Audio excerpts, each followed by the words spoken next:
अगर आप भी इन्वर्टर लेने की सोच रहे हैं तो आपके माइंड में काफ़ी सारे क्वेश्चंस होंगे, तो हम ये वीडियो इसीलिए बना रहे हैं ताकि आपकी कन्फ्यूज़न दूर कर पाएँ।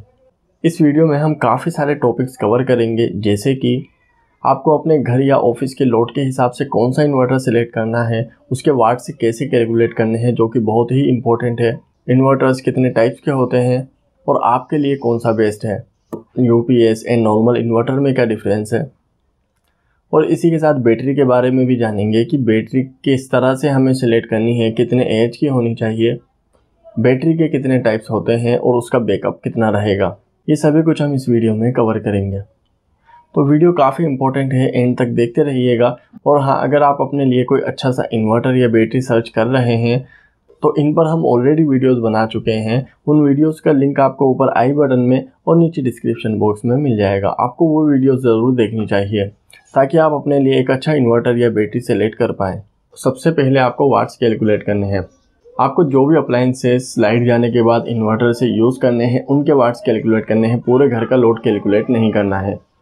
फॉर एग्ज़ाम्पल मुझे 3 बल्ब यूज़ करने हैं 9 वाट्स के, जो कि टोटल होगा 27 वाट्स, और मुझे 3 फैंस यूज़ करने हैं लाइट जाने के बाद अपने इन्वर्टर से, तो 3 फैंस का पावर कंजप्शन रहेगा अप्रोक्स 225 वाट्स। और इसी के साथ मुझे एक टीवी भी यूज़ करना है, और टीवी में यूज़ करना चाहता हूँ एलईडी टीवी। अगर पुराना टीवी होता तो उसका पावर कंजप्शन ज़्यादा रहता है, पर एलईडी टीवी का पावर कंजप्शन अप्रोक्स 100 वाट्स के समथिंग रहता है। और ये मैं आपको सिर्फ एग्जांपल के लिए बता रहा हूँ, आप अपने हिसाब से अपने घर का लोड कैलकुलेट कर लीजिएगा। तो हमारा टोटल वाट कैलकुलेशन आया है 352 वाट्स, पर हम इसे थोड़ा सा और एक्स्ट्रा करेंगे क्योंकि बाई चांस आपको कोई और अप्लायंसेस भी चलाना पड़ सकता है, तो हम इसे टोटल कर देते हैं 400 वाट्स। पर यह भी हमारा टोटल लोड नहीं है, क्योंकि जब भी हम अप्लायंसेस को ऑन करते हैं तो वो ज़्यादा इलेक्ट्रिसिटी यूज़ करते हैं, तो हमें थोड़ा सा लोड एक्स्ट्रा लेकर चलना पड़ता है। तो अगर हमारा टोटल लोड आया है 400 वाट्स, तो हम इसमें 1.25 अलग से ऐड करेंगे। तो 400 को 1.25 से मल्टीप्लाई करने के बाद आंसर रहेगा 500 वाट्स। तो हमारा टोटल लोड जो है, जो कि हमें इन्वर्टर से चाहिए, वो है 500 वाट्स। पर क्योंकि इन्वर्टर वोल्ट एम्पियर में होते हैं, वाट्स में तो नहीं होते, तो अब इस वाट्स को हमें वोल्ट एम्पियर में चेंज करना है। वोल्ट एम्पियर में चेंज करने के लिए हमें इन्वर्टर एफिशिएंसी से इसे डिवाइड करना होगा। इन्वर्टर एफिशिएंसी क्या होती है कि जब भी हम कोई इन्वर्टर लेने जाते हैं तो उसकी प्रोडक्ट डिटेल्स में लिखा होता है कि ये इन्वर्टर इतना एफिशिएंट है। इन्वर्टर एफिशिएंसी बेसिकली होती है 0.7, 0.8 या फिर 0.9। 0.9 इज़ बेस्ट। इसका मतलब होता है कि इन्वर्टर आपका जितना इनपुट लेता है उतना आउटपुट नहीं दे पाता। जितनी इलेक्ट्रिसिटी वो चार्ज करने में यूज़ करता है उतनी इलेक्ट्रिसिटी वो हमें प्रोवाइड नहीं करता है, उसका बीच में कुछ ना कुछ लॉस हो जाता है। फॉर एग्ज़ाम्पल मान लीजिए कि मैंने जो इन्वर्टर सेलेक्ट किया है वो 0.9 एफिशिएंट रेटिंग का है, तो अब मैं 500 को 0.9 से डिवाइड कर दूंगा और रिज़ल्ट आएगा 555 वाट्स। अब क्योंकि पर्टिकुलर 555 वोल्ट एम्पियर का तो इन्वर्टर आपको मार्केट में मिलेगा नहीं, तो इससे ज़्यादा जो भी आपको मिले वो आप ले सकते हैं, जैसे कि 580 वोल्ट एम्पियर या फिर 600 वोल्ट एम्पियर। तो इस तरह से आपको अपने घर के लोड के हिसाब से इन्वर्टर सेलेक्ट करना है।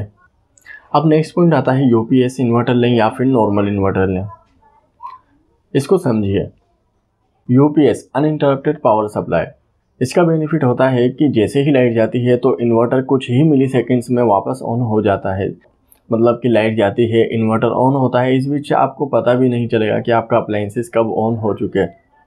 तो यूपीएस का यही बेनिफिट होता है। और सबसे अच्छा बेनिफिट जिस वजह से यूपीएस इन्वर्टर लोग ज़्यादा प्रेफर करते हैं, तो वो रीज़न है हमारा कंप्यूटर। क्योंकि आप अगर कंप्यूटर पे वर्क कर रहे हैं, आपने नॉर्मल इन्वर्टर लगा रखा है और अगर लाइट जाती है, आपने कंप्यूटर में अलग से यूपीएस भी नहीं लगवाया हुआ, तो फिर जैसे ही लाइट जाएगी आप जो भी काम कर रहे हैं हो सकता है कि वो लॉस्ट हो जाए, क्योंकि हो सकता है कि आपने उसे सेव ना किया हो। तो इसीलिए मोस्टली ऑफिस वगैरह में यूपीएस इन्वर्टर्स ही यूज़ किए जाते हैं। हाँ, अगर आप घर पर यूज़ करना चाहते हैं तो आप यूपीएस की बजाय नॉर्मल भी यूज़ कर सकते हैं, अगर अलग से यूपीएस लगवा रखा है। अब नेक्स्ट पॉइंट है इन्वर्टर के टाइप्स। मार्केट में 3 टाइप्स के इन्वर्टर्स अवेलेबल है। सबसे पुराना जो है स्क्वायर टाइप्स इन्वर्टर्स हैं, और फिर स्क्वायर के अंदर थोड़े से चेंजेस करके उसे थोड़ा अच्छा बनाने के लिए मॉडिफाइड साइन वेव इन्वर्टर्स लाए गए, और मॉडिफाइड साइन वेव के बाद लाए गए प्योर साइन वेव इन्वर्टर्स, जो कि अभी लेटेस्ट टेक्नोलॉजी है। इनमें क्या डिफरेंस होता है कि स्क्वायर टाइप जो इन्वर्टर होते हैं वो हमारी जो फ्रीक्वेंसी है, जिस फ्रीक्वेंसी से हमारे घरों में इलेक्ट्रिसिटी आती है, उस फ्रीक्वेंसी तक नहीं पहुंच पाते हैं। और इसका रिज़ल्ट होता है कि हमारे जो अप्लाइंसेस है वो लॉन्ग टर्म में जाकर ख़राब हो जाते हैं, उन पर बुरा इफ़ेक्ट पड़ता है। और स्क्वायर टाइप इन्वर्टर्स में जब थोड़ा सा सुधार किया गया तो फिर बने modified sine wave inverters, but ये भी इतने ज़्यादा कारगर साबित नहीं हुए क्योंकि ये भी उस फ्रीक्वेंसी तक नहीं पहुंच पाए। और इसके बाद आए प्योर साइन वेव इन्वर्टर्स। ये लगभग हमें वही फ्रीक्वेंसी प्रोवाइड करवा पाते हैं जो कि हमारे घरों में आती है। तो प्योर साइन वेव इन्वर्टर्स थोड़े से महंगे होते हैं, स्क्वायर टाइप इन्वर्टर्स थोड़े से सस्ते होते हैं, बट मैं आपको हाईली रिकमेंड करूँगा कि आपको प्योर साइन वेव इन्वर्टर्स ही लेने चाहिए। और स्क्वायर टाइप इन्वर्टर्स में एक और कॉन्स मिलता है कि जब भी आप इस इन्वर्टर को यूज़ करेंगे तो आप देखेंगे कि आपके अप्लाइंसेस थोड़ी आवाज़ करेंगे। स्क्वायर टाइप इन्वर्टर्स थोड़े नॉइज़ी होते हैं क्योंकि उसकी फ्रीक्वेंसी मैच नहीं होती, इस वजह से वो आवाज़ होती है। Pure sine wave inverter use करने में आपको वही नॉर्मल सी आवाज़ आएगी। चलिए अब बात कर लेते हैं बैटरी की। मार्केट में 2 टाइप्स की बैटरी अवेलेबल है, फ्लैट प्लेट बैटरी और ट्यूबुलर बैटरी। बट आपको कौन सी बैटरी यूज़ करनी चाहिए अपनी रिक्वायरमेंट्स के अकॉर्डिंग? तो फ्लैट प्लेट बैटरी आपको जब यूज़ करनी चाहिए जब आपके यहाँ पर बार बार लाइट जाती है और थोड़ी सी देर के लिए जाती है, या बार बार भी ना जाती हो, 1-2 बार ही जाती हो पर थोड़ी सी देर के लिए जाती हो, तो इस कंडीशन में आप फ्लैट प्लेट बैटरी यूज़ कर सकते हैं क्योंकि वो जल्दी चार्ज हो जाती है। और ट्यूबुलर बैटरी आपको जब यूज़ करनी चाहिए जब आपके यहाँ पर लाइट जो है वो लंबे टाइम के लिए जाती हो, आपके यहाँ पर घंटों के लिए लाइट चली जाती है, तो इस केस में आपको ट्यूबुलर बैटरी यूज़ करनी चाहिए। और अगर लाइट थोड़ी ही देर के लिए जा रही है तो 12 वोल्ट की बैटरी यूज़ करिए अगर आपको ज़्यादा बैकअप नहीं चाहिए।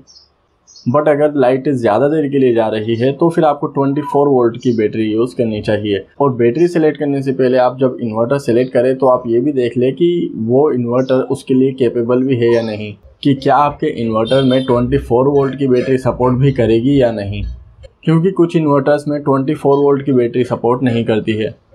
अब बात करते हैं कि आपको बैटरी सेलेक्ट कैसे करनी है। इसके लिए एक फार्मूला है, मैं आपको एग्जांपल से समझाता हूँ। मान लीजिए मुझे रोज़ाना 2 घंटे का बैकअप चाहिए, आपको जितने का भी चाहिए आप उस हिसाब से कैलकुलेट कर लीजिएगा, मुझे सिर्फ 2 घंटे का चाहिए।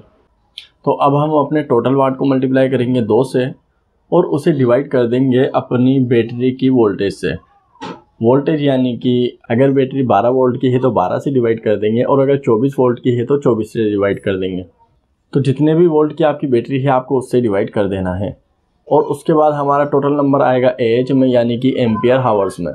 अब इसका मतलब है कि आपको इतने AH की बैटरी की रिक्वायरमेंट है। और ये जो AH हमने निकाली है यह हमने अपने 400 वाट का जो हमारे को बैकअप चाहिए था उसके हिसाब से निकाली है। आपको जो भी बैकअप चाहिए हो और जितनी भी देर के लिए चाहिए हो आप उस हिसाब से निकालिएगा। अब ये जो वैल्यू हमारी निकली है आपको इस AH की बैटरी मार्केट से परचेज़ करनी है। और ध्यान रहे कि आपको इसके करीब करीब ही परचेज़ करनी है।